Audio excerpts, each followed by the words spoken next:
Panibagong araw na naman mga katito-katita dito sa Riyadh, Saudi Arabia. Ng mga oras na ito, kailangan natin pumasok ng maaga. Bali mga alas 10 pasado na pa lang to, mag-alas 11. Dahil nga wala yung ating kasama sa shop at kailangan natin pumunta ng maaga doon at kailangan natin maglinis. Hindi naman actually maglilinis na dahil naglinis na rin naman kagabi. Bali, ang gagawin na lang ay nag-spray na sila ng pabango at ako na lang yung magkakalat. Ginagamitan ko na lang ng map para ikalat yung pabango at malinis yung shop. Ng mga oras at to, lumabas ako at least hindi pa masyadong matarik ang araw dahil kung papasok ang alas 12, sobra na yan. At ngayon binubuksan natin yung mga ilaw, yung mga aircon para maliwanag na. At ngayon kailangan natin bumili ng tubig. Tayo pa rin ang bibili ng tubig, tayo rin ang bibili ng ibang pangangailangan natin sa shop. Kahit mainit at mabigat, okay lang. Sa mga oras na to, medyo pagod kasi tayo dahil marami tayong pasyente kahapon at medyo busy. Kaya salamat naman sa Diyos, ganun talaga kapag busy tayo at busy rin tayo sa paggawa ng ating content. Kaya medyo double-double na rin yung oras. Tayo kasi ang naglilinis, tayo rin ang naglinis at naglaba. Ang dami kong nilinisan kahapon sa bahay.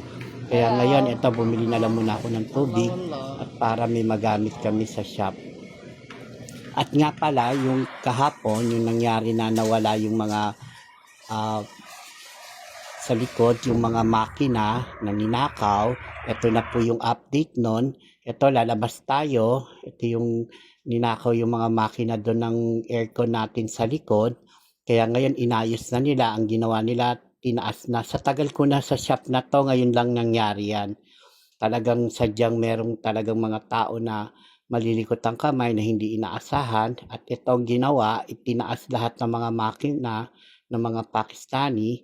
Sila yung nag-ayos, sila rin yung nag-set up. At ito, niloloko pa tayo ng isang Pakistani dahil malambing talaga sila pagdating sa mga Pilipino.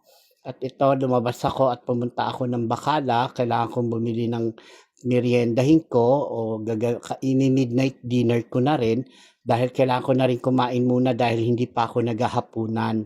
Ano oras na rin to, gabi na siya, mag-aalas 10 na siya ng gabi. So, ang ginawa ko, pumili muna ako ng iced tea para sa iinumin ko at binilhan ko na rin ng iced tea yung mga kakilala ko rito. Yan, 5 piraso. Mura lang siya, bali 30 pesos ang isa.